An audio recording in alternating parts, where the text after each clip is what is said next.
Better? Hi. Merci d'être venu. Thanks for coming. I don't know if you'd rather I speak English or French. Je peux faire les deux. I just want to preemptively apologize for having the subtitles be in English. It was a mistake. Apparently it may have worked out for some people here, but voilà. Donc, bienvenue. Thanks for coming. Maybe I'll tell you a little bit about the film if nobody did before.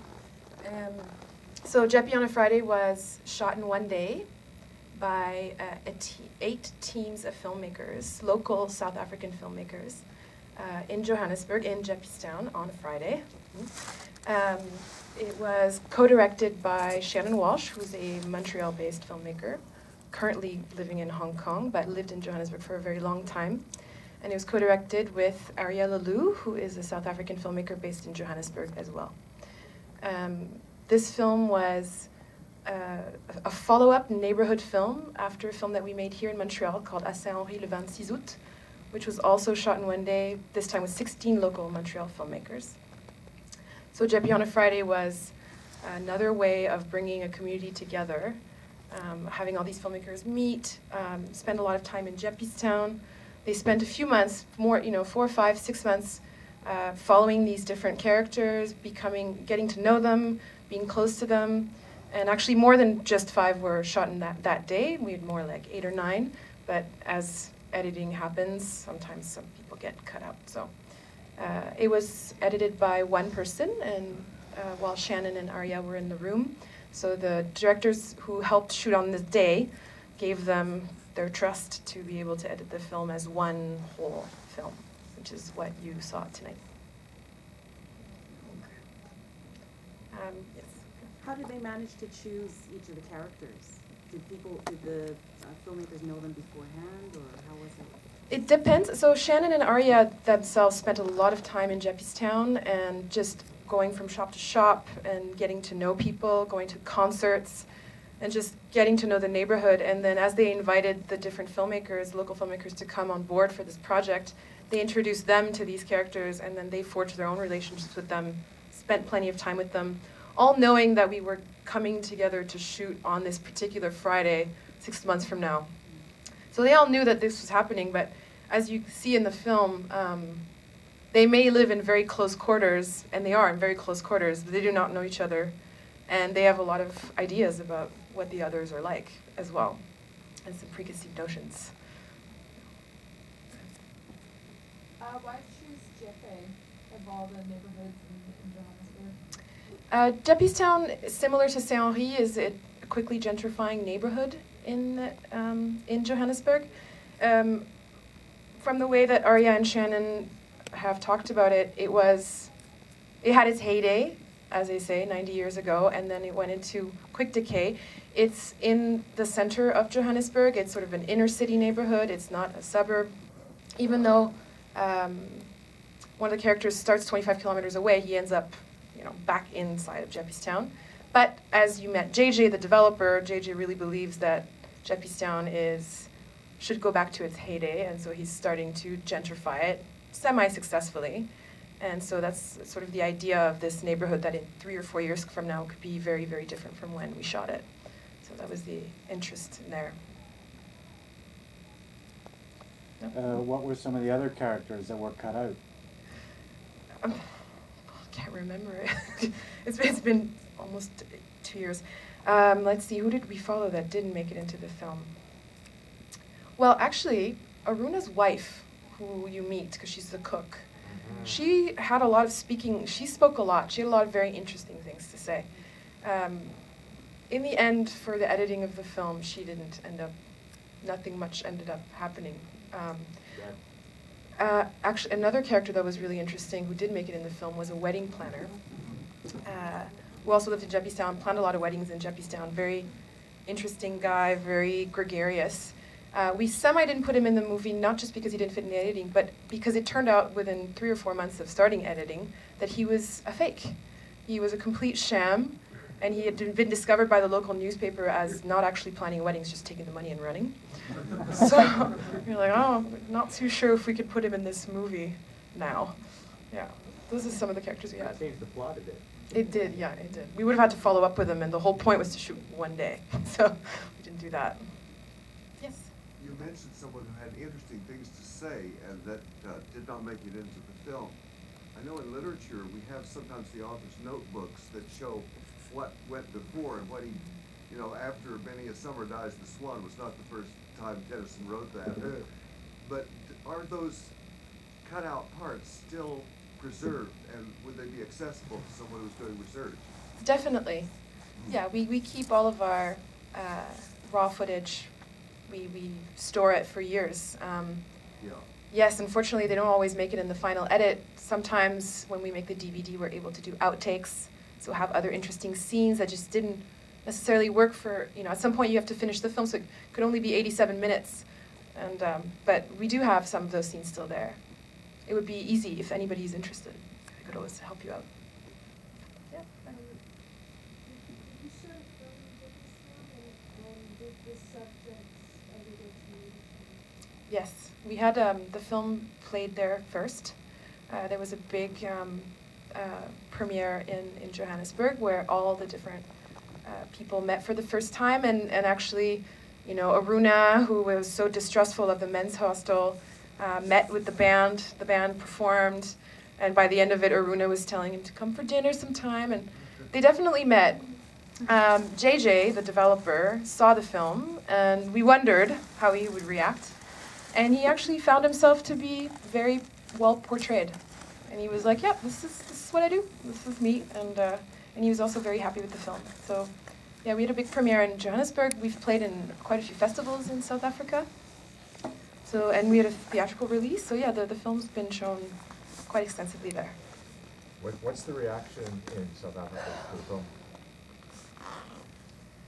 The reviews and the people who go to see it, how do they react to that? That they like it. The reviews have been good.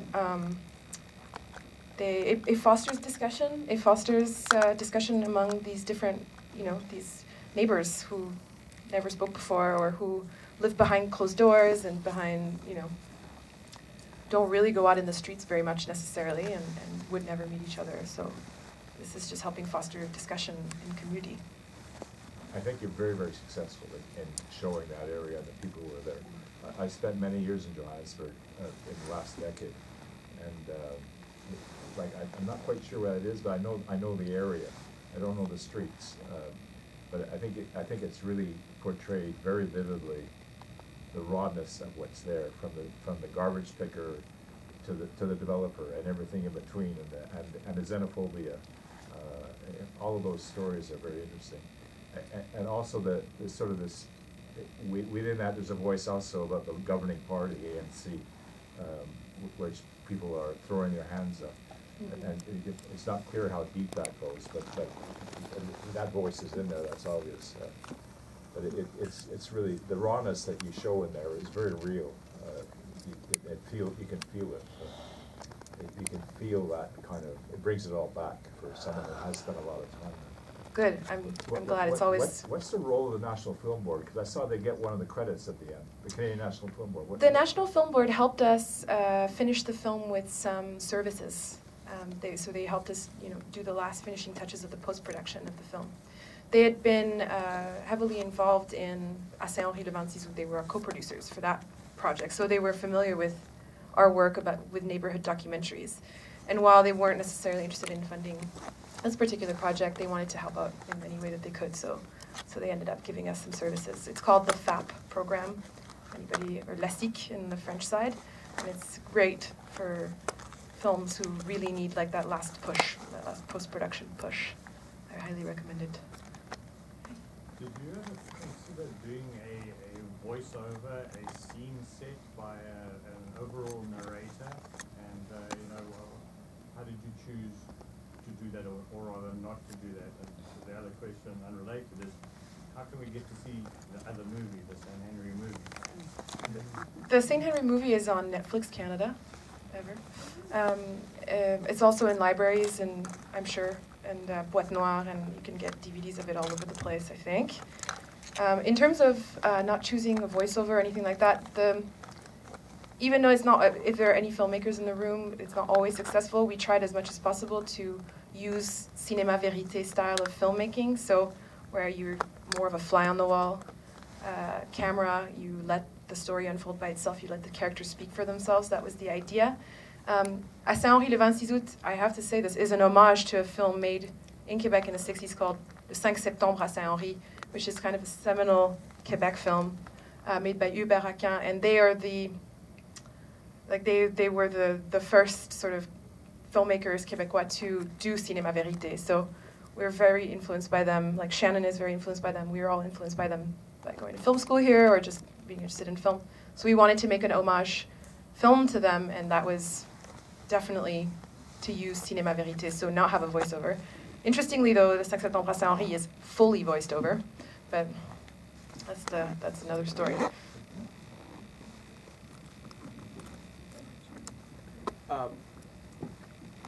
Movies like that, I mean, they've got 5, 6 characters. They're hard to follow. Of course, yours was not like that. I mean, I like. Great. You know, we've got 5, 6 characters. One of them was immigrant. One of them was an ambitious singer. Another one was a mother. But the point was that JJ's character, I mean, just a bit was different from others. I just thought that he was detached. I mean, is that true that we can say that the JJ is about to represent the future of this country? Or is it possible we can say that no, he's a kind of pseudo-intellectual in that society who cannot understand what's going on around? Around JJ? Yeah. Or is he a pseudo-intellectual in the... I don't think so. Is he the future of South Africa? No, I don't what think I'm so trying either. to say is that why there is a huge difference between JJ's character and others. I'm sure that most of the guys, I mean, in this, I mean, we can feel sympathy with other characters, but JJ's, I don't mean that I don't like him, but he's He doesn't different. seem to give a lot of sympathy off, though. He is, I mean, why is he different? Maybe because he's the one person in this film that has a vision that's kind of exclusive. It involves him, but it doesn't necessarily involve the other people. That could be one of it. He's kind of the mean guy. He's the evil guy. He wants to gentrify. He wants to, he wants to buy up buildings and make them very expensive and make them into condos and start these sort of yuppie, hip concepts that are gonna naturally be exclusive of the other people in the film. Maybe that's, Is that true to say that he's not, I mean, he doesn't know what's going on around? No, it's more like it's more that perhaps he thinks that what's going on in the streets around him are not, that they need help, they need helping, they need him to come in and turn those shoddy buildings into better buildings, or, turn that park that he has in mind into the epicenter of a new media, condo living lifestyle. Oh, the gentleman who lived in Johannesburg can help us out. Let me make a suggestion on it, because there's a lot of complexity there, but you see a lot of business people, the guy who owns the picture framing place, the tailor, and this guy is doing development. And when you go when the guy is bringing back all his goods, there's a white woman that's walking around there, and she's the boss, okay? So you see the hierarchy that's happening, but it goes across races. Yeah, gentrification in 3 or 4 years in that area isn't going to happen, okay? But there is gentrification. There are people there that are starting to turn it around in that way. But that area used to be, during apartheid and previously, exclusively for whites. And a lot of it was manufacturing, some of it was living. And the transition that's happened from the 80s through to today is that the whites just disappeared. They abandoned the buildings, they left the country, and the city took over those properties, or they become very, very inexpensive, and they're occupied or they're squatted, like that hostel there. But so you can't, developers are developer, gentrification is gentrification, but I would doubt that within 3 or 4 years they can turn that around. In a generation, perhaps. But you're going to change completely. There's going to be people coming from other countries in Africa that will be taking it over. The whites will no longer live there. They live in the northern suburbs, and they live very well, thank you. Okay, what's interesting about him is that he chose to live there with his wife or his girlfriend. His girlfriend colleague. That's an unusual phenomenon. Okay, and the risk, you've got to be a street person to do that, because otherwise you can't get around there. You have to know when to go out and where to go, where not to go. The man from Mali, or his wife I think is from Mali, says, I don't go to the hostels, I don't even go near there. So it's an area that there are no-go areas that everyone understands. Okay, and yet here you have that wonderful choir that was singing in that very hostel. So it's not all that dangerous for the people who are part of that community. So there's a lot of complexity in that, which you have to sort of weave together and understand what it is. Yeah, and Aruna's scared of going into the hostel and says the police won't even go there, but that day Shannon is the one that shot, you know, and she had approached them and with respect, and it worked fine. It worked out great. Well, the guy who owns the restaurant says she went in, because it's about Shannon he's talking about. Yeah, he's talking about the director. He's like, I can't believe she went there. in. They're all men there, just to go in with police, you know, and she probably went in unescorted, is that right? Mm-hmm, she did. She just had a crew. She had gained the trust and confidence of the people, and probably being filmed, you saw the kids there, being filmed made a big difference, that she was on their side, and somewhere over that period of time, she didn't feel that she was threatened, and they wouldn't threaten her. That's it. You know, but his reaction, I wouldn't even go there. You know, that's right. It's very complex that you see there without quite being able to piece it together. But I think the fact that that woman went in there is like, women just don't go there. You know, so it says a lot as well. Yeah. Well, thank you for the insight. Thank you.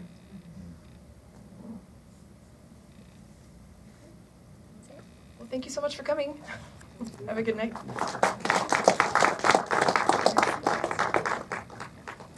Thank you, Selin, for this another really interesting discussion about movie we present. So now it's going to be the movie Les Trésors de l'Est. It's from Belgium, and it's happening in the Democratic Republic of Congo. It's going to last about like 45-50 minutes for the one who wants to stay, and it's in French but with English subtitles, so enjoy the movie.